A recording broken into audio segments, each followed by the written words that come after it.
فعصى آدم ربہ فغوى، آدم نے اپنے رب کے حکم کی نافرمانی کی، گمراہ ہوا عارضی طور پر۔ یہ دوسری بات ہے، توبہ کر لی، اللہ نے توبہ قبول فرما لی، معاف کر دیا۔ کوئی مستقل جو ہے وہ نسل انسانی پر اس گناہ کا اثر متوارث طور پر نہیں آ رہا ہے، ختم ہو چکا معاملہ، ہوا تھا ہو گیا۔ فتلقى آدم من ربه كلمات فتاب عليه انه هو التواب الرحیم۔ اور توبہ کی شان یہ ہے جب وہ قبول ہو جائے اللہ کی جناب میں، کہ التائب من الذنب كمن لا ذنب له، گناہ سے توبہ کرنے والا ایسے ہوتا ہے جیسے اس نے کبھی گناہ کیا ہی نہیں تھا۔ لیکن بہرحال وہ گمراہ کرنے میں کامیاب ہو گیا، حضرت آدم اور حوا کو بھی، اور نوع انسانی کی عظیم اکثریت، عظیم اکثریت، عظیم اکثریت اس کے داؤ میں آئی ہوئی نہیں۔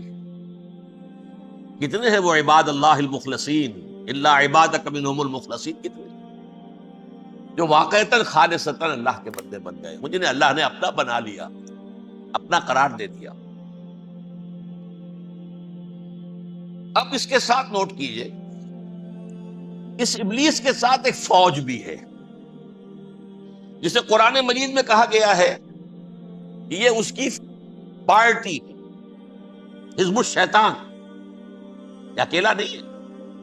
ایک تو وہ عزازیل ہے، اس کی طویل ترین عمر اللہ نے دے دی، وہ تو قیامت تک رہے گا۔ باقی بھی جنات جو ہیں ان کی نسل میں سے، یا اس کی نوع میں سے، اس کی نسل میں سے، جنات کی عمریں انسانوں کی عمروں سے زیادہ ہیں، بہت زیادہ ہیں، لیکن پھر بھی اتنی نہیں ہے۔ یہ خاص ہے اس کا معاملہ کہ اس نے کہا تھا رب انظرنی الی یوم یبعثون، مجھے دے دے مہلت اس وقت تک تاکہ میں ثابت کر کے دکھا دوں کہ جسے تو نے یہ خلافت دیا یہ اس کا اہل نہیں ہے۔ Let me prove this point ولا تجد اکثرهم شاکرین، تو ان کی اکثریت کو شکر گزار نہیں پائے گا۔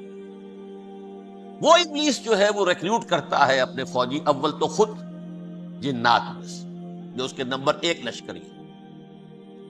قرآن مجید میں اس کا اشارہ دیا گیا ہے، انہو یراکم ہوا وقبیلہ من حیث لا ترونہم۔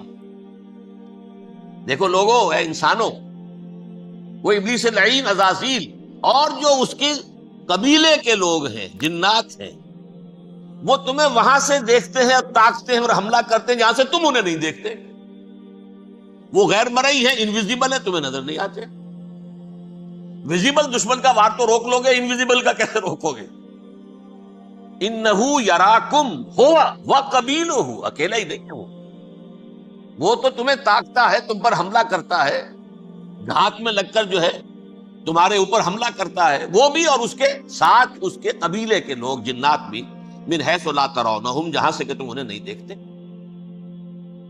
لیکن اس کے علاوہ وہ انسانوں میں سے بھی ریکریوٹ، رنگ روٹ وہ برپا، وہ جو ہے ان کو اپنے پاس رکھتا ہے فوج کے اندر۔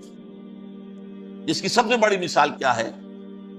سورہ مجادلہ میں اللہ تعالیٰ نے منافق، حالانکہ وہ کون تھے؟ بظاہر حضور کا کلمہ پڑھنے والے، حضور کے پیچھے نماز پڑھنے والے، اسلام کا دعویٰ کرنے والے، ان کو اللہ فرماتا ہے اولئک حزب الشیطان الا ان حزب الشیطان هم الخاسرون، یہ شیطان کی پارٹی کے لوگ۔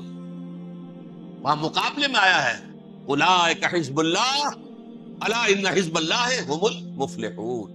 یہ دو پارٹیاں ہیں، حزب اللہ اللہ کی پارٹی جو اس کے مخلص بندے ہیں، وہ اللہ کی پارٹی، اور جو شیطان کے مرید بن گئے، اس کے ہاتھ پر بیعت کر لی، لہذا وہ اس شیطان کی پارٹی کے لوگ ہیں، چاہے وہ انسان ہو چاہے جن ہو۔ تو انسانوں میں سے بھی اس کے حزب میں، اس کی پارٹی میں اس کے ایجنٹ ہیں، اور بہت ہیں، بلکہ بہت سے تو ایسے ہیں کہ جو جنات کے بھی کان کتر دیں، ان کو بھی شیطنت سکھا دیں، پڑھا دیں۔ لیکن اب ایک بات سمجھیے، ایک دنیا میں نسل اور قوم بھی ایسی ہے جو ایک خاص وقت سے بحیثیت مجموعی من حیث القوم ابلیس کی ایجنٹ بن گئی۔ وہ کون ہے؟ وہ یہودی۔ یہ یہودی قوم جو ہے، اس میں ایک تو کچھ یہ کہ ان کی فطرت کے اندر یہ تھا کہ ہم ہیں اصل انسان، باقی انسان جو ہے وہ انسان نما حیوان ہے، ان کی کوئی حیثیت بھی نہیں۔ ہم ہیں اصل انسان، نحن ابناء اللہ و احباؤہ۔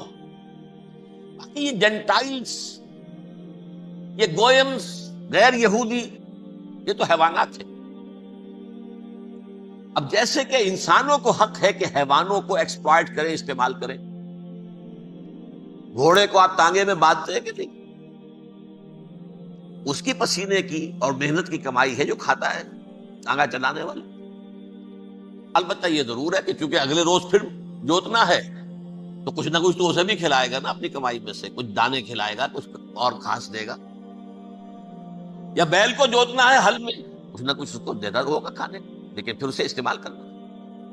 تو ان کا مستقل قول یہ ہے کہ اصل انسان ہم ہیں، باقی پوری نوع انسانی ہمارے لیے حیوانوں کے درجے میں، ہم چاہیں جس طرح انہیں استعمال کریں، ایکسپلائٹ کریں، دھوکہ دیں، جیسے چاہیں لوٹیں کھسوٹیں، سب کچھ کریں، بدہضی کریں، ان سے سود لیں، سب کریں، جو بھی ممکن طریقہ ہو، یہ ہمارے لیے ہم ڈومینیٹ کریں گے، اور یہ در حقیقت ہمارے اعلی کار ہے۔ ایک تو اس اعتبار سے یہود بقیہ پوری نوع انسانی کے دشمن بن گئے۔ قرآن مجید کی وہ آیت بھی میں نے آپ کو سنائی، وَقَالُوا لَيْسَ عَلَيْنَا فِي الْأُمِّيِّينَ سَبِيلٌ، یہ امیین کہتے تھے نا ان کو، جو غیر یہودی ہیں، کیونکہ ان کے پاس کتاب تھی، تورات تھی، اور کتاب نہیں تھی کسی کے پاس، لہذا یہ صحیح ان پڑھ ہے، پاگل ہے، جاہل ہے، امی ہے۔ ہم ہیں صاحب کتاب، ہمارے پاس شریعت، ہمارے پاس کتاب، یہ لوگ ان پڑھ ہیں، جاہل۔ لیس علینا فی الامیین سبیل، ان امیین کو ہم لوٹیں کھسوٹیں، دھوکہ دیں، فریب سے جو کریں، چوری کریں، ڈاکہ ڈالیں، جیب کے قطرے، جس طرح بھی کریں ہمارے لیے جائز ہے، ہمارے اوپر کوئی گرفت نہیں ہوگی۔ اللہ تعالیٰ ہم سے یہ نہیں پوچھے گا تم نے جھوٹ کیوں بولا تھا اس کے ساتھ، تم نے وعدہ خلافی کیوں کی تھی اس کے ساتھ، تم نے کیوں دھوکہ دیا تھا اس کو، تم نے کیوں اس کا مال جو ہے غبن کر لیا تھا، ہڑپ کر لیا تھا، نہیں، ہم پر پوچھ نہیں۔ اس اعتبار سے ایک تو یہ انسانیت کی دشمنی ان کی گھٹی میں پڑ گئی، اس غلط خیال کی وجہ سے ہم تو بخشے بخشائے ہیں، we are the chosen people of the Lord, ہمیں تو اللہ اگر جہنم میں داخل بھی کرے گا تو صرف چند دن، لن تمسنا النار الا ایاما معدودات، باقی اصل میں تو ہم تو اللہ کے پسندیدہ، نحن ابناء اللہ و احباؤہ، اس کے بیٹوں کے مانند بڑے چہیتے ہیں، لاڈلے ہیں۔ یہ باقی دنیا، باقی انسان ہماری چراہ گاہ ہے، جیسے چاہے چریں، جس طرح چاہے ہڑپ کر جائے۔ یہ تو ان کا پہلے سے مستقل معاملہ تھا، لیکن اس کے بعد ان کی تاریخ میں ایک دور وہ آیا جب حضرت مسیح علیہ السلام ان میں مبعوث کیے گئے۔ یہ 1400 سالہ تاریخ کا کلائمیکس ہے یہود کی۔ جب کتاب انہیں دی گئی تھی تورات حضرت موسیٰ کے ذریعے، وہ 1400 قبل مسیح کا واقعہ ہے۔ اس وقت سے لے کر اللہ کا وہ فضل ان پر ہوا، وہ فضل ان پر ہوا کہ کوئی ایک لمحہ ایسا نہیں آیا 1400 برس میں کہ ان کے ہاں کوئی نہ کوئی نبی موجود۔ یہ تار ٹوٹا ہی نہیں، 2 سے شروع ہوا، موسیٰ ہارون علیہ السلام، اور 1400 برس کے بعد پھر آخری 2 ہیں، عیسیٰ اور یحییٰ علیہ السلام، یوں سمجھ لیجئے، اور اس کے درمیان یہ تار ہے، اور اس تار میں کوئی ایک لمحہ ایسا نہیں آیا کہ کوئی نبی موجود۔ اس میں اتار چڑھاؤ بہت سے آئے ہیں، اس کا وہ میرا موضوع نہیں ہے اس وقت۔ قبل مسیح کی تاریخ جو ہے وہ میرا موضوع نہیں ہے۔ قرآن مجید میں سورہ بنی اسرائیل کے پہلے رکوع میں اس کا تذکرہ موجود ہے۔ وَقَضَيْنَا إِلَىٰ بَنِي إِسْرَائِيلَ فِي الْكِتَابِ لَتُفْسِدُنَّ فِي الْأَرْضِ مَرَّتَيْنِ وَلَتَعْلُنَّ عُلُوًّا كَبِيرًا، 2 مرتبہ ان پر عذاب کے کوڑے برسے، پہلے اشوریوں کے ذریعے سے جو شامی تھے، سیرینز اشوری کہلاتے، پھر بابلیوں کے ذریعے سے یعنی عراقیوں کے ذریعے سے، بیبیلونیا نام تھا عراق کا پہلے، ان پر بہت بڑی بڑی تباہیاں آئیں، اللہ تعالیٰ کی طرف سے عذاب آئے۔ اس کے بعد پھر دوسرے دور میں دوسرا اقتدار کا دور آیا، خربستیاں بڑھ گئیں، تو پہلے گریکس کے ذریعے سے، یونانیوں کے ذریعے سے، اور پھر رومیوں کے ذریعے سے پسوایا۔ یہ دور گزر چکے تھے ان پر، 2 عروج کے دور اور 2 زوال کے دور۔ میری چھوٹی سی کتاب ہے تنظیم اسلامی کا تاریخی پس منظر، 6-7 روپے کی ہوگی، اس کو آپ دیکھیں گے تو اس میں اس کا پورا نقشہ آپ کو مل جائے گا۔ ویسے تو یہ کہ میری جو ذرا بڑی کتاب ہے سابقہ اور موجودہ مسلمان امتوں کا ماضی، حال اور مستقبل، اس میں میں نے ان معاملات پر بڑی تفصیل سے بحث کی۔ بہرحال یہ جو دور تھا ان کا 1400 سالہ، وہ اونچ نیچ سے ہوتا ہوا جب آیا ہے حضرت مسیح کی بعثت پر، تو ان کی شرارت کی انتہا یہ ہو گئی کہ اللہ تعالیٰ نے مسیح کو رسول بنا کر بھیجا، رسولاً الی بنی اسرائیل۔ حضرت موسیٰ اور حضرت عیسیٰ کے درمیان رسول کوئی نہیں ہے، سب نبی ہے۔ حضرت موسیٰ رسول تھے اور حضرت عیسیٰ رسول، درمیان میں داؤد ہو، سلیمان ہو، یشعیاہ ہو، زکریا ہو، یہ سب نبی ہیں۔ یحییٰ نبی ہے، رسول نہیں ہے، لہذا وہ شہید کر دیے گئے۔ رسول شہید نہیں ہو سکتا، قتل نہیں ہو سکتا۔ لیکن عیسیٰ اور موسیٰ کے درمیان 1400 برس ان کے جو ہیں، اس کا کلائمیکس ہے حضرت مسیح علیہ السلام کی بعثت، اور حضرت مسیح علیہ السلام کو جسے اللہ نے اپنی روح قرار دیا، روح منہ، کلمتہ القاہا الی مریم، اللہ کا کلمہ، عظیم ترین معجزات۔ انہوں نے کیا کہا؟ یہ ولد الزنا ہے، حرام زادہ ہے، معاذ اللہ، نقل کفر نباشا، یہ جادوگر ہے، یہ مرتد ہے، یہ واجب القتل۔ اصل حکومت اس وقت رومیوں کی تھی حکومت، لیکن انہوں نے انہیں آٹونومی دے رکھی تھی، اپنے مذہبی معاملات تم خود طے کر سکتے۔ تو کائفاس جو اس وقت کا ان کا ہیڈ ربائی تھا سب سے بڑا، اس کی عدالت نے فیصلہ کیا مسیح کو سولی چڑھا دیا جائے۔ پائلیٹس پونٹس، اس کے پاس ان کی یادداشت پہنچ گئی، یہ ہمارا مجرم ہے مذہبی، یہ مرتد ہے، یہ کافر ہے، یہ جادوگر ہے، یہ واجب القتل ہے، اسے قتل کر دو، سولی چڑھا دو۔ خیر وہ لمبی بات ہو جائے گی، اس نے تو اپنے ہاتھ دھوئے کہ صاحب ہمارے پاس کوئی جرم نہیں ہے اس کے خلاف، تم کہتے تو ٹھیک ہے سولی چڑھا دیتے۔ یہ دوسری بات ہے کہ اللہ نے حضرت مسیح کو اٹھا لیا آسمان پر، ان کی جگہ وہ شخص سولی چڑھا جس نے غداری کر کے گرفتار کروایا تھا، جوڈاس اسکیریوٹ، اس کی شکل اللہ نے بدل دی، حضرت مسیح کی سی، اور حضرت مسیح کو فرشتے اٹھا کے اوپر لے گئے، وہ زندہ آسمان پر اٹھا لیے گئے۔ اور یہ ساری تفاصیل نہ قرآن میں ہے نہ حدیث میں ہے، یہ انجیل میں ہے، لیکن انجیل کون سی؟ برنباس کی انجیل، gospel of the Lord according to Saint Barnabas. یہ حواریین مسیح میں سے تھے، لیکن عیسائی ان کو تسلیم نہیں کرتے، ان کی بائبل کو صحیح نہیں مانتے، کینونیکل نہیں مانتے۔ 100 انجیلیں تھیں، 104 تھی، جن میں سے 4 چنی ہیں انہوں نے، یہ متی اور جان اور مرکس مارکس، یہ ہے، تو یہ 4 انجیلیں ہیں، انہوں نے تسلیم کیے کہ یہ کینونیکلز ہیں، یہ تو ہیں حقیقی، باقی جو ہیں 100 اس کو وہ تسلیم نہیں کرتے۔ ان میں سے ایک ہے یہ برنباس، اس میں یہ تفصیل ہے کہ اللہ تعالیٰ نے اس شخص کی، جیوڈاس کی، یہودا جیوڈاس اس کو انگریزی میں کہتے ہیں، اس کی شکل بدل دی حضرت مسیح کی سی، وہ گرفتار ہوا، وہ سولی چڑھا، وہ غدار تھا، غداری کی سزا اسے ملنی تھی، وہ مل گئی۔ حضرت مسیح کو فرشتے 4 اٹھ رہے ہیں، جس کوٹھڑی میں حضرت مسیح مقیم تھے، ایک باغ کے اندر روپوش تھے، اس کی چھت پھٹی ہے، 4 فرشتے آئے ہیں، حضرت مسیح کو اٹھا کر لے گئے ہیں، چھت برابر ہو گئی ہے، اس کے بعد وہ شخص پکڑا گیا۔ بہرحال حضرت مسیح کو اللہ نے اٹھا لیا آسمان۔ لیکن وہ دن ہے کہ اس قوم کو اب مغضوب علیہم قرار دے دیا۔ نوٹ کر لیجئے، اصل میں تو ہونا یہ چاہیے تھا کہ رسول کی جان کے درپے جب کوئی امت ہو جاتی تھی تو اللہ کا قاعدہ یہ تھا کہ اس امت کو نسیہ منسیہ کر دیا جائے۔ حضرت نوح کی قوم کو ختم کیا یا نہیں؟ حضرت ہود کی نگاہوں کے سامنے قوم عاد برباد کی گئی یا نہیں؟ حضرت صالح کی نگاہوں کے سامنے قوم سمود برباد ہوئی، یہ اللہ کا قاعدہ رہا۔ سدوم اور عمورہ کی بستیاں حضرت لوط علیہ السلام جہاں بھیجے گئے، مدین کا علاقہ جہاں حضرت شعیب بھیجے گئے، آل فرعون جن کی طرف موسیٰ کو بھیجا گیا، سب ہلاک کر دیے، کیونکہ رسولوں کے بارے میں اللہ کا نبیوں کے بارے میں یہ بات نہیں ہے۔ نبی آیا، اس نے دعوت دی، جس نے مان لیا اچھا کیا، اپنے لیے اچھا کیا، نہیں مانا اس کی اپنی جو ہے آخرت برباد ہو گئی، دنیا میں کوئی فیصلہ اس کا نہیں ہوتا۔ لیکن رسولوں کا معاملہ یہ ہوتا ہے کہ دنیا میں وہ اللہ کی عدالت بن کر آتے ہیں، مانو گے تو بچو گے، نہیں مانو گے ہلاک۔ اس اعتبار سے وہ مستحق تو ہو چکے تھے اس کے کہ انہیں ہلاک کر دیا جائے۔ اب اللہ کی کوئی خصوصی مشیت ہے، اس میں کیا حکمت ہے، وہ ہے ایک حکمت میں بعد میں اگر وقت ہوا تو بتاؤں گا۔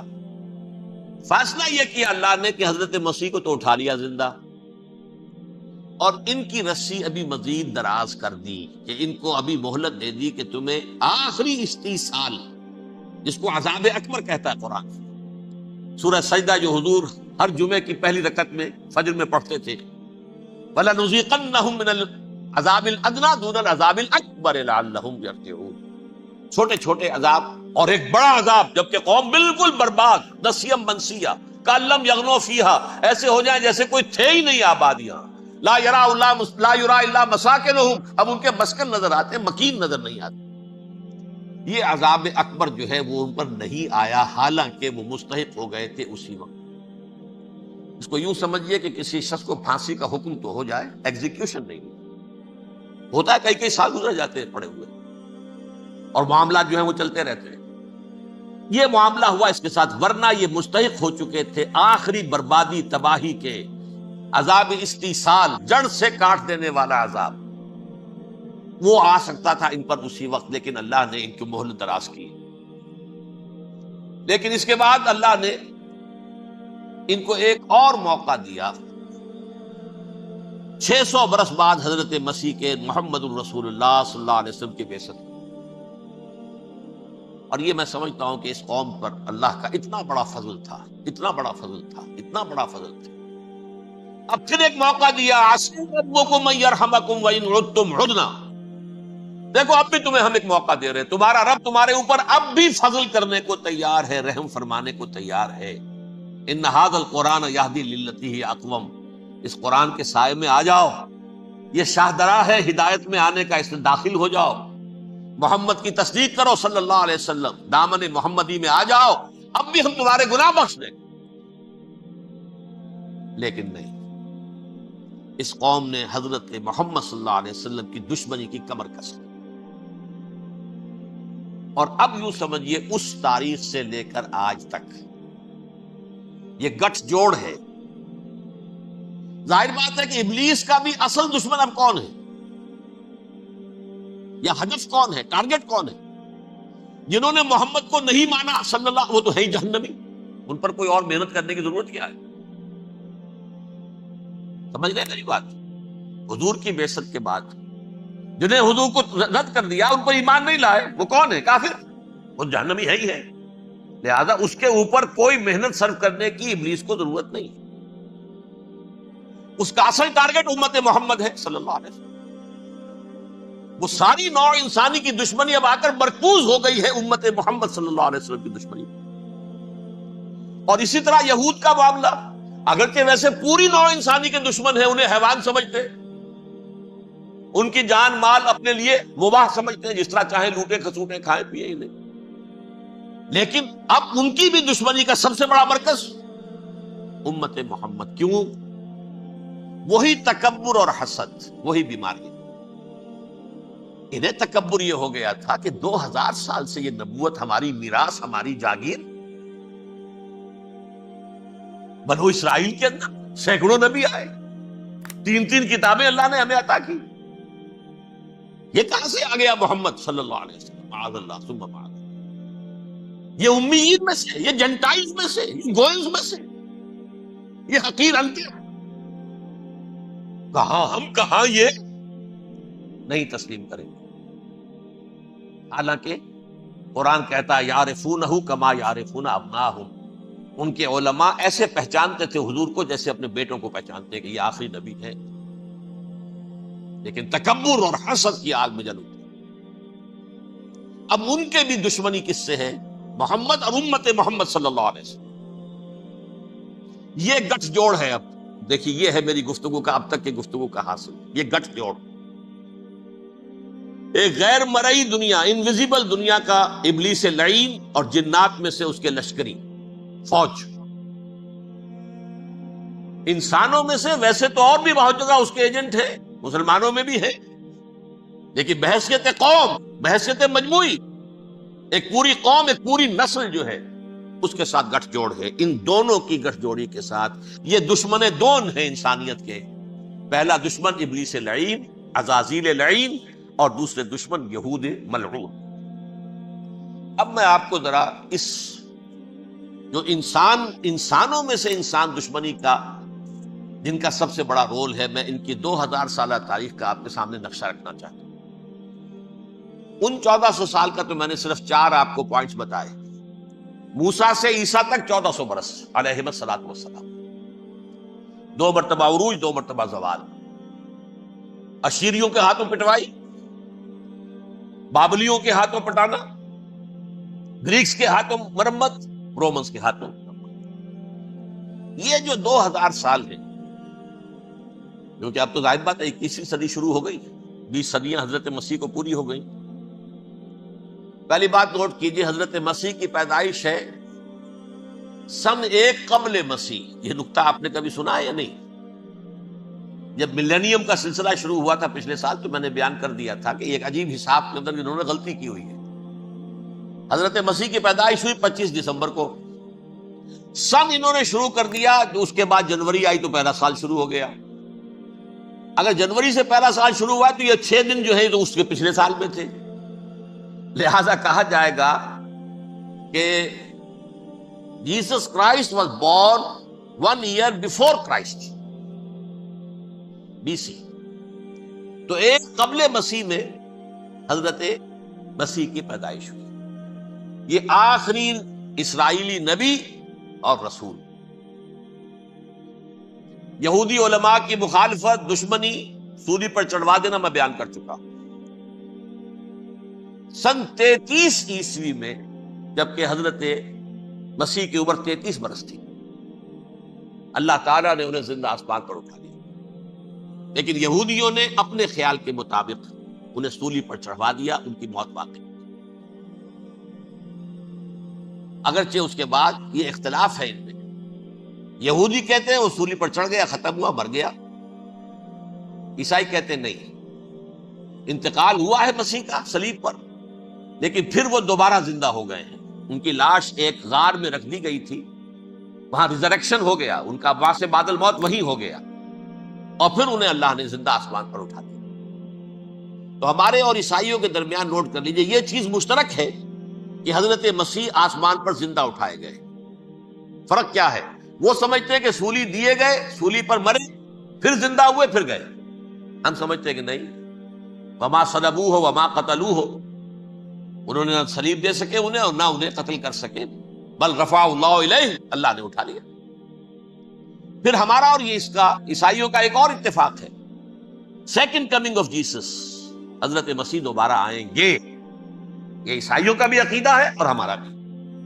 بہرحال تو جیسا کہ میں نے عرض کیا کہ اس وقت یہ عذاب استیصال، عذاب اکبر کے مستحق ہو چکے تھے، لیکن اللہ نے ان کی مدت دراز کی ہے، لیکن ان پر دنیاوی عذاب کا ایک کوڑا جو ہے اللہ تعالی کی طرف سے اسی وقت برسا۔ دنیاوی عذاب دنیا میں رہتے ہوئے ختم نہیں کیا۔ 37 برس بعد، حضرت مسیح کے رفع سماوی کے 37 برس بعد، سن 70 میں یہودیوں نے بغاوت کی رومیوں کے خلاف۔ رومی ٹائٹس جنرل تھا ایک، اس نے پھر جو حملہ کیا ہے، 1,33,000 یہودی ایک دن میں قتل کیا یروشلم، اور ہیکل سلیمانی گرا دیا۔ وہ ہیکل پہلے بھی گرا تھا، پہلے 1400 سال کے دوران میں بھی نبوکدنضر نے گرایا تھا، لیکن پھر اس کے 150 سال بعد انہوں نے دوبارہ بنا لیا تھا، اس لیے وہ اسے سیکنڈ ٹیمپل کہتے ہیں۔ پہلا ٹیمپل جو حضرت سلیمان نے بنایا تھا، نبوکدنضر نے گرا دیا 587 قبل مسیح میں، پھر دوبارہ انہوں نے 150 سال کے بعد بنا لیا۔ وہ اس تاریخ کا حصہ ہے، میں نے جس کے بارے میں آپ کو تفصیل نہیں بتائی۔ اس میں یہ ہوا سن 70 میں وہ گرا دیا گیا، وہ آج تک گرا پڑا ہوا ہے۔ نمبر 2، یہ کہہ دیا گیا کہ یہودیوں اس ارض فلسطین سے نکل جاؤ، تم یہاں نہیں رہ سکتے اب۔ لہذا جس کا جہاں سینگ سمایا چلا گیا، یورپ میں چلے گئے، ایشیا میں آ گئے، عرب میں آ گئے یہ 3 قبیلے جو رات بھی میں نے عرض کیا تھا، بنو قینقاع، بنو نذیر اور بنو قریظہ، یہ وہاں سے آ کے مدینے میں آباد ہو گئے۔ جس کا جہاں سینگ سمایا، افریقہ میں، ہندوستان میں، جہاں چلے گئے۔ ڈایاسپورا اسے کہتے ہیں، وہ آپ نوٹ کر لیجیے اس لفظ کو، ڈایاسپورا، ہمارا دور انتشار، جبکہ ہمیں ہماری اصل سرزمین تو فلسطین ہے، حضرت ابراہیم کا مسکن، حضرت اسحاق حضرت یعقوب کا مسکن فلسطین، یہ ہے ہماری اصل جاگیر، یہ تو ہماری جدی پشتی جاگیر ہے۔ لیکن یہاں سے نکال دیے گئے سن 70 عیسوی میں، اور وہاں سے لے کے 1917 تک ان کا ڈایاسپورا جاری رہا۔ یہ دور انتشار ہے۔ اس دور انتشار کے اب چند حصے ہیں جس کو میں چاہتا ہوں کہ آپ علیحدہ علیحدہ سمجھ لیں۔ دور انتشار کا جو پہلا جو ہے تقریباً 300 برس، رومی حکمران تھے، وہ یہودیوں کے بھی دشمن تھے اور عیسائیوں کے بھی دشمن تھے۔ عیسائی اور یہودی ایک دوسرے کے بھی دشمن تھے، لیکن رومی سمجھتے تھے کہ یہ ایک ہی تھیلی کے چٹے بٹے ہیں۔ رومیوں کے نزدیک عیسائی بھی یہودیوں ہی کا ایک فرقہ تھے، کوئی علیحدہ مذہب تو تھا ہی نہیں۔ لہذا رومی جو ہیں رومنز، وہ ان دونوں کو ستاتے تھے، مارتے تھے، اور یہ آپس میں لڑتے تھے۔ یہودی عیسائیوں کو مارتے تھے، عیسائی یہودیوں کو مارتے تھے۔ یہ ہے 300 برس تک کی تاریخ۔ سن 300 عیسوی میں کیا ہوا؟ ایک معجزہ ہو گیا۔ لہذا ایک طرف تو ان دونوں کے درمیان دشمنی، جس کو قرآن کہتا ہے وَأَغْرَيْنَا بَيْنَهُمُ الْعَدَاوَةَ وَالْبَغْضَاءَ، ہم نے ان کے مابین دشمنی جو ہے پیدا کر دی۔ اور جب یہ پوری سلطنت عیسائی ہو گئی تو قافیہ تنگ ہو گیا یہودیوں کا۔ اب آئیے 571 عیسوی، یعنی جبکہ ڈایاسپورا کو کتنا عرصہ ہو چکا تھا؟ 500 برس۔ سن 70 سے شروع ہوا نا ڈایاسپورا، جب ٹائٹس نے گرایا ہے ہیکل کو اور نکال باہر کیا انہیں فلسطین سے، بھاگ جاؤ یہاں ایک یہودی بھی نہیں رہے گا، فلسطین سے نکال دیے۔ اس کے پورے 500 برس بعد سن 571 عیسوی میں حضور کی پیدائش ہوئی، ولادت با سعادت محمد رسول اللہ صلی اللہ علیہ وسلم۔ 610 میں آپ پر وحی کا آغاز ہوا، لیکن حضور کے ساتھ ان کا معاملہ کیا رہا؟ اول تو جبکہ حضور ابھی مکے ہی میں تھے، یہودیوں نے ریشہ دوانیاں شروع کر دی حضور کے خلاف۔ قریش مکہ کو سکھاتے تھے، پڑھاتے تھے، ان سے یہ پوچھو، ان سے یہ پوچھو، انہیں اس طرح تنگ کرو، ان سے یہ امتحان لو، یہ آپ کے علم میں ہے۔ سورہ بنی اسرائیل میں، سورہ کہف میں وہ سوالات، جو امتحانی سوالات آئے تھے، ذوالقرنین کون تھا، اصحاب کہف کون تھے، تم رسول بنے پھرتے ہو تو بتاؤ، اور یہ روح کی حقیقت کیا بتاؤ۔ یہ ساری ریشہ دوانیاں کر رہے تھے بیٹھے ہوئے، ابھی وہیں پر حضور ابھی پہنچے بھی نہیں۔ ہجرت فرما کر حضور تشریف لے آئے تو حضور نے، جسے ماسٹر سٹروک کہا جائے گا، یعنی اسٹیٹس مین شپ کا ماسٹر سٹروک، آپ نے مدینے میں آتے یہودیوں کے ساتھ پیکٹ کر دیا، جوائنٹ ڈیفنس پیکٹ آف مدینہ، کہ اگر مکے والے ہم پر حملہ کریں گے تو ہم مل جل کر ایک قوم کی حیثیت سے مقابلہ کریں۔ یہ میثاق مدینہ کہلاتا ہے، جس کے بہت غلط معنی پہنائے جا رہے ہیں آج کل۔ بہرحال میں موضوع میرا چونکہ یہ نہیں، میں ادھر نہیں جاؤں گا۔ لیکن ہوا کیا؟ ہر مرتبہ یہ خیانت کے مرتکب ہوئے، ان نے جو عہد کیے تھے ان سے پھرے، اندر ہی اندر سازش، ریشہ دوانی، حضور کی بدترین دشمنی۔ سورہ نساء کی آیت نمبر 13 میں فرمایا ہے لا تزال تطلع علی خائنۃ منہم، اے نبی ہمیشہ آپ کے علم میں ان کی طرف سے خیانتیں، بددیانتیاں آتی رہیں گی۔ اور بار بار وہ مسلسل جنگ کی آگ بھڑکاتے تھے، قریش کو دعوت دیتے، آؤ آؤ آؤ، ہم اندر سے بغاوت کر دیں گے، تم آؤ تو صحیح، ختم کریں محمد کو اور اہل ایمان کو صلی اللہ علیہ وسلم رضی اللہ تعالی عنہم اجمعین۔ لیکن پھر جب وہ آتے تھے تو یہ دبک جاتے تھے، بے ہمت نہیں تھے، میدان کے مرد نہیں رہے تھے۔ یہ سورہ حشر میں ان کا نقشہ کھینچا گیا ہے، کھلے میدان میں مقابلے کی اس کے اندر صلاحیت ہی نہیں۔ یہ تو فصیلوں کے پیچھے سے، جیسے عورتیں کہیں دیہات میں لڑائی ہوتی ہے تو مرد جو ہے گلیوں میں لڑتے ہیں، عورتیں اوپر سے پتھر پھینکتی ہیں، بس وہ کام یہ کر سکتے تھے، من ورائے جدر، فصیلوں کے پیچھے سے، جنگ میں میدان میں نہیں آ سکتے۔ بہرحال قرآن مجید میں ہے یہ سورہ مائدہ کی آیت نمبر 64، کلما اوقدوا نارا للحرب اطفاها اللہ. اکثر و بیشتر مواقع پر تو یہ جب آگ بھڑکاتے تھے جنگ کی، اللہ اسے بجھا دیتا تھا. لیکن بہرحال اس کے باوجود جنگیں ہوئی، غزوہ بدر، غزوہ احد ہوئی کہ نہیں؟ یہ ساری اس اصل شرارت میں. اور اس کے نتیجے میں حضور نے پھر ایک ایک کر کے 3 قبیلوں کو سزا دی. غزوہ بدر کے فوراً بعد بنو قینقاع نکالے گئے مدینے سے، غزوہ احد کے فوراً بعد بنو نذیر نکالے گئے، اور غزوہ احزاب کے بعد بنو قریظہ نکال دیے گئے. یہ تو میں نے آپ کے سامنے رکھ دیا صرف حضور کے زمانے میں ان کا کیا کیا دشمن. رات بھی ہم نے وہ آیت پڑھی تھی، لَتَجِدَنَّ أَشَدَّ النَّاسِ عَدَاوَةً لِلَّذِينَ آمَنُوا الْيَهُودُ وَالَّذِينَ أَشْرَكُوا. اہل ایمان کی دشمنی میں شدید ترین تم پاؤ گے یہودیوں کو اور مشرکین بھی بعد میں ہے، پہلے یہود. حضور کے بعد کیا ہوا آپ یہ نوٹ کیجئے، یہ ان کی تاریخ کا دوسرا دور. حضرت عمر رضی اللہ تعالیٰ عنہ قائد خلافت ہے، بیت المقدس کا محاصرہ کیا گیا، فصیل بڑی اونچی، شہر اندر سے سیلف سفیشینٹ، حملے کا راستہ کوئی نہیں، محاصرہ طول کھینچ رہا ہے، لیکن ان کے پاس رسد بھی موجود ہے، پانی بھی موجود ہے، وہ دروازے بند کر کے بیٹھے ہوئے. بالآخر اللہ تعالیٰ کی مشیت کا ظہور کیسے ہوا؟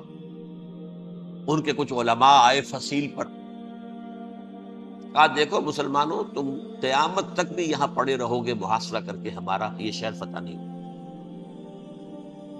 ہاں ایک درویش بادشاہ کے ہاتھوں یہ شہر فتح ہونا ہے، لیکن تمہارے اندر ہمیں وہ نظر نہیں آ رہا. ابو عبیدہ بن الجراح رضی اللہ تعالی عنہ امین هذه الامہ کا فوراً ذہن گیا، وہ درویش بادشاہ مدینے میں بیٹھا ہوا ہے، عمر رضی اللہ تعالی. اب ایک اور عمر بھی ہے جو قندھار میں بیٹھا ہے، نقشہ وہی ہے، سادگی کی حد تک نقشہ وہی، بالکل وہی، اپنی آنکھوں سے دیکھا وہی اس کا. عمر اول عمر ثانی تھے عمر بن عبدالعزیز. اب ایک اللہ کے فضل سے اللہ تعالیٰ ایدہ اللہ بنصرتہ، اللہ تعالیٰ ان کی نصرت فرمائے، دشمنوں کو ان کے مقابلے میں نیست و نابود کرے.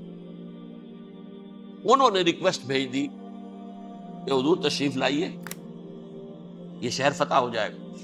وہ ہے سفر تاریخی، اتنا طویل سفر، تقریباً 700 میل، ایک اونٹ، ایک خادم، ایک منزل میں امیر المومنین اوپر بیٹھے، خادم آگے چل رہا ہے، اگلی منزل پہ خادم اوپر بیٹھا ہے، امیر المومنین آگے جا رہا ہے. اور جب پہنچے ہیں تو وہ باری تھی خادم کی، انہوں نے ہاتھ جوڑ دیا، حضور خدا کے لیے تم کیا کہیں گے لوگ، وہ میرا برا حال کر دیں گے، تمہیں شرم نہیں ہے؟ امیر المومنین پیدل آگے چل رہے ہیں نکیل پکڑ کر، اور تم بیٹھے ہو اوپر براجمان ہو. حضرت عمر فرمایا الدور دور، نہیں باری تمہاری ہے، بیٹھ. اس حال میں پہنچے ہیں. اور پھر یہ کہ ابو عبیدہ بن الجراح آئے ہیں، استقبال کیا ہے تو دیکھا ہے کہ اس حال میں چلے آ رہے ہیں، عمر نکیل پکڑے ہوئے چلے آ رہے ہیں. اور کہتے ہیں کہ کہیں کیچڑ ویچڑ تھا، جوتے خراب ہو گئے تھے، وہ بھی اتار کے ہاتھ میں پکڑے ہوئے، کپڑے تو تھے ہی پھٹے ہوئے. انہوں نے کہا کہ حضرت ابو عبیدہ نے، دیکھیے یہ بڑا متمدن ملک ہے، بڑا مہذب علاقہ ہے، یہ آپ ذرا حلیہ اپنا دوست فرما لیں تب جا کے پیش ہم آپ کو کریں گے. آپ نے فرمایا نحن قوم اعزنا اللہ بالاسلام، ہم وہ قوم ہیں جنہیں اللہ نے عزت دی ہے اسلام کے ذریعے سے، کپڑوں کے ذریعے سے نہیں، دولت کے ذریعے سے. اسی حال میں گئے ہیں، اوپر سے انہوں نے کھڑے ہو کر نشانیاں دیکھی ہیں، اپنی کتابیں کھولی، ہاں یہ وہی ہے. اچھا لو جی سرنڈر، شہر تمہارے ہاتھ. خون کا ایک قطرہ نہیں بہا اور بیت المقدس فتح ہوا. لیکن اس وقت حضرت عمر نے ایک نرمی یہ کی کہ یہودیوں کے لیے بھی اسے اوپن سٹی قرار دے دیا. یہ احسان عظیم حضرت عمر کا. اس سے پہلے یہودی آ ہی نہیں سکتا تھا، داخل ہی نہیں ہو سکتا تھا، وہاں وہ آ کر وزٹ نہیں کر سکتا تھا، زیارت نہیں کر سکتا تھا اپنے مقدس مقامات. حضرت عمر نے یوں سمجھیے کہ تقریباً 550 برس کے بعد ان کے لیے راستہ کھولا ہے کہ ہاں تم آ سکتے ہو، زیارت کر سکتے ہو. لیکن یہ عیسائیوں نے لکھوایا معاہدے کے اندر، انہیں یہاں آپ آباد ہونے کی اجازت نہیں دیں گے، لیکن کم وزٹ دی پلیسز، دیکھیں زیادتیں کریں اور جائیں. یہ معاہدہ حضرت عمر کا ہے رضی اللہ تعالیٰ، جو پھر خلافت راشدہ کے بعد بنو امیہ نے بھی اس کو آرڈر کیا، بنو عباس نے کیا. پھر جو ہمارے یہ ترکوں میں اندر خلافت آئی تو ترک خلفاء نے بھی اس معاہدے کی پوری پابندی. فلسطین میں آ سکتے ہیں یہودی صرف زائرین کی حیثیت سے، وہاں آباد نہیں ہو سکتے. اب آئیے اگلا دور آیا حضرت عثمان کا دور خلافت. یہ ہے وہ وقت کہ اب یہود نے امت مسلمہ کی پیٹھ میں چھرا گھونپا. وہ کیسے؟ ایک یہودی عبداللہ ابن سبا اسلام کا لبادہ اوڑھ کر آ گیا، معاشرے کا جائزہ لے لیا. ان میں بنو ہاشم اور بنو امیہ میں جو پرانی کشاکش تھی اس کے کچھ نہ کچھ جراثیم باقی ہیں. اگر ان کو ذرا بھڑکا دے تو مسلمانوں میں انتشار پیدا ہو.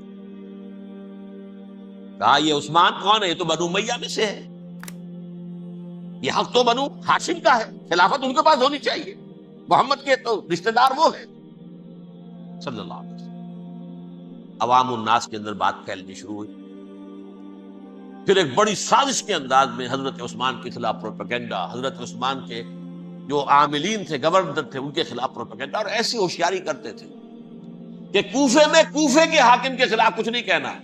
اجی مصر میں یہ ہو رہا ہے، اجی شام میں یہ ہو رہا ہے، اجی یہ جو عثمان ہے وہ یہ کر رہا ہے، یہ ظلم ہو رہا ہے، یہ لوٹ مار ہو رہی ہے، یہ خیانتیں ہو رہی ہیں. اب نہ تو اس زمانے میں مینز آف کمیونیکیشن، کیسے تصدیق کریں؟ افواہیں تو آپ آج کراچی کے اندر شروع ہو جائے تو پتہ نہیں چل سکتا کسی کو کہ کیا اس میں صداقت ہے کیا جھوٹ ہے. اور بری بات جو ہے فطرت انسانی کی کمزوری ہے، وہ فوراً قبول کرتا ہے. کسی کے بارے میں اچھی بات ماننے کو تیار نہیں ہوتا، لیکن بری بات تو فوراً تیار. بہرحال یہ فتنہ انہوں نے اٹھایا، حضرت علی کی الوہیت کا فتنہ اٹھایا، حضرت عثمان کے خلاف الفتنۃ الکبریٰ برپا کیا. حضرت عثمان شہید ہوئے.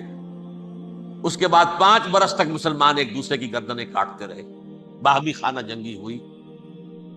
امت کو وہ زخم لگایا ہے جو آج تک جس سے خون رس رہا ہے. یہ شیعان عثمان اور شیعان علی تھے جو بعد میں پھر سنی اور شیعہ ہوئے، اور آج تک فتنہ کس نے جگایا؟ ایک عبداللہ ابن سبا یہودی اور اس کے کارندے، شیطان کا ایجنٹ، اور انسانوں میں سے بھی اس کے جو بھی حواریین تھے اور شیطانوں کے اندر سے بھی تھے، انہوں نے بھی اس آگ کو بھڑکایا. یہ آپ سوچ لیجئے کہ یہ کس نے وہ زخم لگایا؟ یہودی. اگلا دور آیا، خلافت راشدہ ختم ہوئی، بنو امیہ کا بھی دور کافی گزر گیا. تاریخ ابن زیاد 712 عیسوی میں حملہ کرتے ہیں اسپین پر. اسپین اس وقت عیسائیت کا بہت بڑا گڑھ، بہت بڑا گڑھ، بڑے کٹر ترین عیسائی جو ہے وہ اسپین میں. لہذا یہودیوں کی وہاں بہت پٹائی ہوتی تھی، بہت پٹائی ہوتی ہے. میں بتا دوں، دشمنی تھی چلی آ رہی تھی عیسائیوں کے ہاتھوں یہودیوں کی. وہ تو سن 300 عیسوی سے ایمپرر کانسٹنٹائن کے بعد سے شروع ہو گئی تھی. اس حوالے سے یہودیوں نے اس وقت چالاکی یہ برتی، کچھ راستے واسطے بتائے، کچھ مدد کی طارق ابن زیاد کی. طارق ابن زیاد نے انہیں اپنا محسن سمجھا. ہسپانیہ فتح ہو گیا تو یہودی چونکہ محسنین کی فہرست میں آ چکے تھے، انہیں بہت اقتدار نصیب، بڑی سپورٹ مسلمانوں نے دی. ان کے بڑے بڑے علماء جو ہیں اسی دور کے اندر پیدا ہوئے، بڑے بڑے تھنکرز ان کے اسی دور میں پیدا ہوئے. بن گوریون جو کہ ایک وزیر اعظم تھا اسرائیل کا، اس نے یہ لکھا ہے اپنی کتاب میں، Muslim Spain was the golden era of our diaspora. وہ ڈائسپورا جو 70 عیسوی سے شروع ہوا تھا اور 1917 عیسوی تک جاری رہا ہے، اس میں سے گولڈن ایرا ہمارا جو تھا وہ مسلم اسپین تھا. ہسپانیہ میں بیٹھ کر ہم نے عیش کیے. لیکن وہاں سے انہوں نے اور جو کچھ کیا، یہ تو داستان کے تو بہت سے گوشے ہیں، لیکن میں جس اسٹریٹ لائن میں چل رہا ہوں اس کے اعتبار سے ایک بات سمجھ گئی. وہاں بیٹھ کر انہوں نے اب عیسائیت کی پیٹھ میں چھرا گھونپا، پروٹیسٹنٹ مذہب پیدا کیا، تقسیم کر دیا. جیسے شیعہ سنی کی تقسیم، عبداللہ ابن سبا، رومن کیتھولک اور پروٹیسٹنٹ کی تقسیم، یہودی علماء. ہوتا کیا تھا؟ ہسپانیہ کی یونیورسٹیاں ہیں، کارڈووا میں ہے، ٹولیڈو میں ہے، گریناڈا میں ہے، غرناطہ، قرطبہ، تولیتلا، اور وہاں آتے تھے لوگ، فرانس سے چلے آ رہے ہیں نوجوان پڑھنے کے لیے، جرمنی سے چلے آ رہے ہیں، اٹلی سے چلے آ رہے ہیں، تین ہی ملک قریب ترین پڑھتے ہیں سینٹرل جو یورپ کے ہیں۔ یہاں پر جو ہے وہ اسلام جو نور پھیلا رہا تھا اس سے بھی مستفیض ہوئے، جہالت کے جو ہے پردے ان کے وہ چھٹے، اس کے ساتھ ہی وہ یہودی وہاں ان کے اندر جو جراثیم داخل کر رہے تھے وہ اس عیسائیت کے خلاف بغاوت تھی، جو اس وقت دنیا میں عیسائیت اس وقت تھی، پوپ کا راج تھا دنیا میں اس وقت۔ یورپ میں جو عیسائیت تھی اس میں ایک طرف بادشاہ تھے، لیکن بادشاہوں کی حیثیت وہاں پر یوں سمجھ لیجئے پتلیوں کی تھی، اصل قوت آپ کے ہاتھ میں تھی۔ اور پوپ کو انہوں نے جیسے قرآن نے کہا اتخذوا احبارهم ورهبانهم اربابا من دون اللہ، کیونکہ سینٹ پال نے شریعت موسوی ساقط کر دی تھی تو اب شریعت تھی ہی نہیں، پوپ کو اختیار تھا جس چیز کو چاہے حلال قرار دے دے، جس چیز کو چاہے حرام قرار دے دے۔ اتخذوا احبارهم ورهبانهم اربابا من دون اللہ۔ انہوں نے کہا صاحب یہ پوپ کس بلا کا نام ہے، یہ بھی انسان ہے۔ بات تو ٹھیک تھی نا، اصل حیثیت تو کتاب کی ہونی چاہیے، ڈیوائن بک، ریویلڈ اسکرپچر، لہذا یہ کتاب ہر شخص پڑھ سکتے ہیں۔ کوئی پوپ کے باپ کو جو ہے کوئی اس کے لیے پروپرائٹری رائٹس تو نہیں ہے کہ صرف پوپ پڑھ سکتا ہے یا پادری پڑھ سکتے ہیں، ہم بھی پڑھ سکتے ہیں، ہم بھی سمجھ سکتے ہیں۔ یہ باتیں تھی کہ جن کو بڑھا چڑھا کر بیان کر کے اور پوپ کا اقتدار ختم کرا دیا اور توجہ مرکوز کر دی بائبل کی طرف۔ اب بائبل میں بڑا حصہ تو اولڈ ٹیسٹامنٹ کا ہے۔ نتیجہ کیا ہوا؟ یہود کی عظمت پروٹیسٹنٹس کے نزدیک مسلم ہو گئی۔ اصل قوم تو یہ ہے، وہ دشمنی بدلی کہ نہیں بدلی؟ موسیٰ کے امتی یہ ہے، تورات موسیٰ کو دی گئی، ابراہیم کی نسل یہ ہے، لہذا وہ جو دشمنی تھی، جو عداوت تھی کہ ہمارے خدا کو سولی چڑھانے والے ہیں یہ بدماش، اس کا ازالہ ہوا اس پروٹیسٹنٹ مذہب کے نتیجے میں۔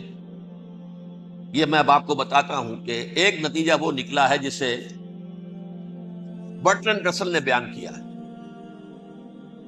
اس کی کتاب ہے ان پریز آف آئیڈلنس، صفحہ 108۔ وہ لکھتا ہے دی Christians retaining the Judaic belief in a special revelation added to it the Roman desire for worldwide domination and the Greek taste for metaphysical subtleties. The combination produced the most fiercely persecuting religion that the world has yet known. یہ تین چیزیں آ کر عیسائیت میں مل گئی۔ ایک تو جب یہ اولڈ ٹیسٹامنٹ جو ہے وہ ان کے ہاتھ میں آ گئی، اور اس کے میں کچھ آپ کو بتا دیتا ہوں کہ اولڈ ٹیسٹامنٹ کی تعلیمات، کیونکہ یہ اولڈ ٹیسٹامنٹ جو ہے یہ محرف تھی، اصل تورات تو گم ہو گئی تھی 587 قبل مسیح میں، جب پہلی مرتبہ ہیکل جو ہے تباہ ہوا ہے اس وقت ختم ہو گئی تھی۔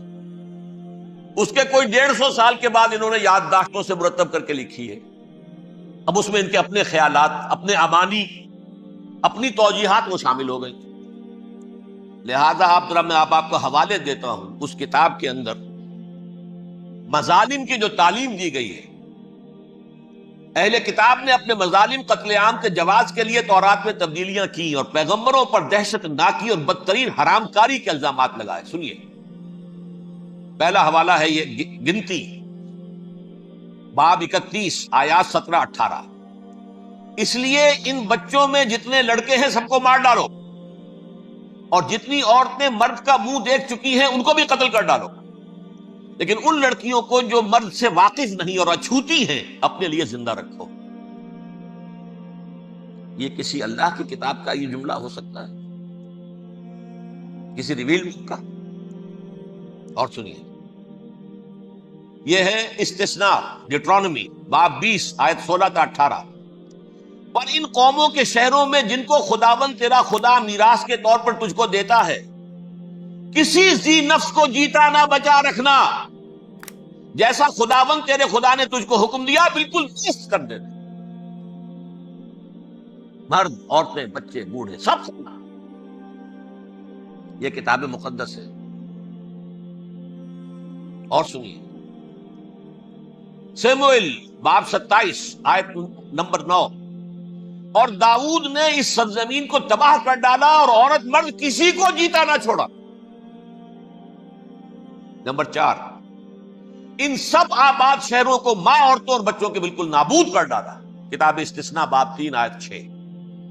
یہ ہے جو کہہ رہا ہے برٹرینڈ رسل. کرسچینٹی میں آ کر اب یہ 3 چیزیں شامل ہو گئی.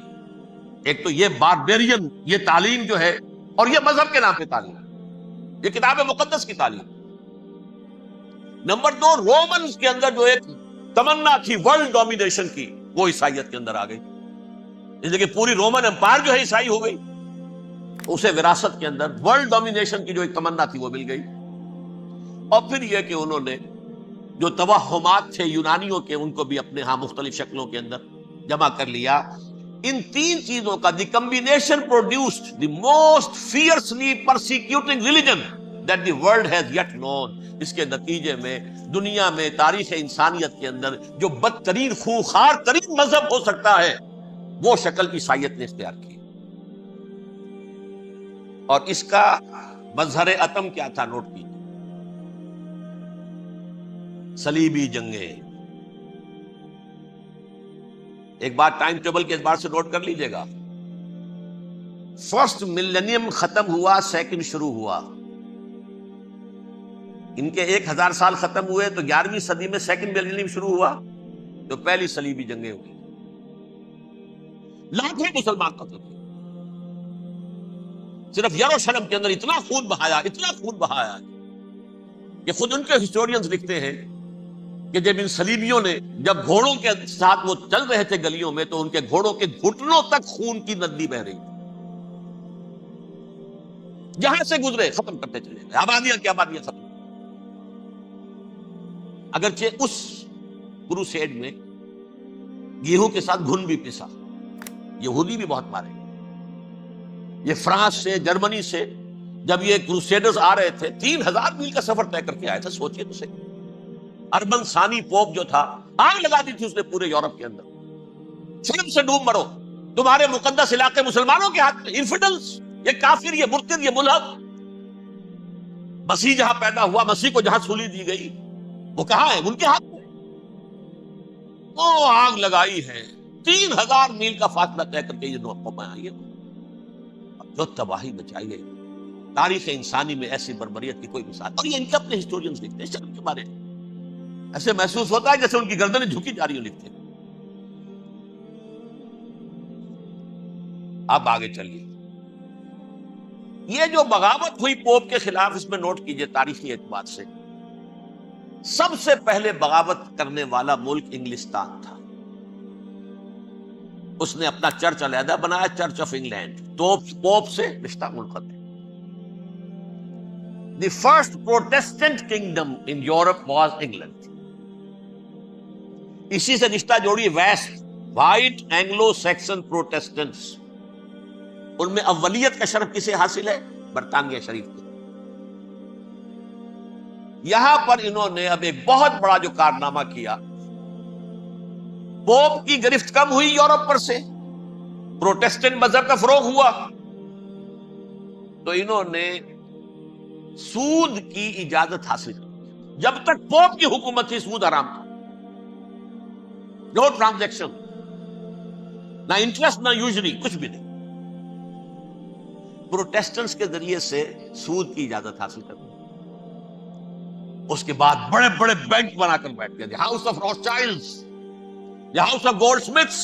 یہ عمران خان صاحب کے جو خسر جو تھے، گولڈ سمتھ، بڑی بڑی فیملیز. ان لوگوں نے کیا کیا؟ اب ریشہ دوانیاں. یورپ میں مختلف ملکوں کے درمیان جنگیں کروائیں سازشوں کے ذریعے سے. وہی کلما اوقدوا نارا للحرب، جنگ کے لیے آگ بھڑکا دینا تو ان کا پرانا مشغلہ تھا. جنگیں کرواتے تھے. پھر فرانس کے بادشاہ کو بھی قرض چاہیے اسلحہ کے لیے، انگلستان کے بادشاہ کو بھی قرض چاہیے. ہاؤس آف روتھشائلڈ کا ایک نمائندہ وہاں بیٹھا ہے، ایک یہاں بیٹھا ہے، اور منہ مانگے شرح پر سود کے اوپر قرض دے رہے ہیں. ان کو سب کو جو ہے ان کے سارے مالی وسائل کھینچ لیے، دولت پر قبضہ کر کے بیٹھ گئے، اور اس کا نتیجہ یہ نکلا چند 100 سالوں کے اندر کہ فرنگ کی رگے جاں پنجے یہود میں، اس سودی نظام کے ذریعے سے دولت پر ان کا قبضہ۔ علامہ اقبال 1905 سے 1908 تک رہے تھے، لیکن یہ کہ ان کی نگاہ تھی ایسی، گاہ میری نگاہ تیز چیر گئی دل وجود، گاہ الجھ کے رہ گئی میرے توہمات میں، اور انہوں نے دیکھا ہے کہ فرنگ کی رگے جاں پنجے یہود میں ہے۔ ابھی ہٹلر کا تو وجود بھی نہیں تھا، بعد میں ہٹلر کو محسوس ہو گیا نا واقعتاً ہمارا اصل دشمن یہ یہودی ہے جو یہاں پر بیٹھا ہوا، جو ہمارا خون چوس رہا ہے۔ آخر یوں ہی تو نہیں، دماغ اس کا ایسے تو خراب نہیں ہو گیا تھا۔ یہ قتل عام، یہ ہولوکاسٹ کس لیے؟ اس نے پہچان لیا، اس لیے کہ وہ ویسٹ نہیں تھا، وائٹ اینگلو سیکسن پروٹیسٹنٹس، اصل جادو جو چلا وہ ان پر چلا، اور برطانیہ ان کا سب سے بڑا جو ہے وہ پشت پناہ، مددگار، حامی۔ اس کے ساتھ ساتھ انہوں نے کوشش کی، یہ ترک خلفاء بیچارے، مرد بیمار تو بن ہی چکا تھا یورپ کے اندر، زوال سے دوچار ہو چکی تھی ترکی خلافت، انہوں نے بھی محل بنائے تھے، تجھ کو بتاتا ہوں تقدیر امم کیا ہے، شمشیر و ثنا اول، طاؤس و رباب آخر۔ بڑے بڑے قرضے لے کر محل بنے تھے یہ، جو آج جا کر آپ استنبول میں دیکھ لیجئے، قرضوں کے اندر بندھے ہوئے۔ لیکن یہ کہ کم سے کم یہ ضرور کیا کہ بڑی سے بڑی رشوت انہیں یہودیوں نے پیش کی کہ کسی طرح ہمیں فلسطین میں آباد ہونے کی اجازت دے دو، لیکن this goes to their credit, انہوں نے کہا نہیں، یہ معاہدہ جو عمر نے کیا تھا رضی اللہ تعالی عنہ، اس کو میں نہیں بدل سکتا، تم جاؤ، جا کے زیارت کرو، آ جاؤ، تم وہاں آباد نہیں ہو سکتے، کیونکہ ترکی کے زیر زندگی تھا نا علاقہ، سلطنت عثمانیہ میں شامل تھا، پورا ویسٹ ایشیا، پورا ایسٹ یورپ، پورا شمالی افریقہ، 3 بر اعظموں پر پھیلی ہوئی تھی سلطنت عثمانیہ، خلافت عثمانیہ، 400 برس تک خلافت ان کے ہاں رہی ہے۔ انہوں نے نہیں مانا، نتیجہ کیا نکلا؟ انہوں نے اس خلافت کے نظام کو ختم کرنے کے لیے سازش شروع کی۔ اس سازش کا نتیجہ تھا، اس کو دیکھ کر بھانپ کر ہندوستان میں تحریک خلافت چلی، بولی اماں محمد علی کی جان بیٹا خلافت پر دے دو، ساتھوں تیرے شوکت علی بھی جان بیٹا خلافت پر دے دو، تحریک چلی، ابھی ختم نہیں ہوئی تھی خلافت، لیکن نظر آ گیا۔ بڑا پیارا واقعہ ایک صاحب نے سنایا ہے کہ جب شیخ الہند جو ہیں اسیر تھے مالٹا میں، یہ 1915 سے 1920 تک رہے، تو وہاں جو تھا مالٹا کا جو کیمپ تھا جس میں کہ یہ اسیر تھے، اس کا کمانڈانٹ جو تھا انگریز، انہوں نے دیکھ لیا تھا یہ بہت فرشتہ خصلت انسان ہے، نورانی شکل ہے، تو وہ اچھا میل ملاپ تھا۔ ایک روز کہا حضرت شیخ الہند نے کہ آپ لوگ ہماری خلافت کے پیچھے کیوں پڑے ہوئے ہیں؟ وہ تو ایک مردہ شے ہے، اس میں کوئی جان تو ہے نہیں، کوئی طاقت نہیں ہے، پھر بھی آپ ہماری ایک نشانی ہے، اسے کیوں آپ جو ہے برباد کرنے پر تلے ہوئے؟ اس نے کہا اتنے بھولے نہ بنیے حضرت، ہمیں معلوم ہے اس نیم مردہ خلافت میں بھی طاقت اتنی ہے کہ اگر جہاد کا فتویٰ اس نے دے دیا تو انڈونیشیا سے موریتانیہ تک مسلمان کفن سر سے باندھ کے نکل آئے گا، یہ ہمیں معلوم، لہذا ہم نے ختم کرنا ہی کرنا۔ اور ختم کس سے کرایا؟ ایک فری میسن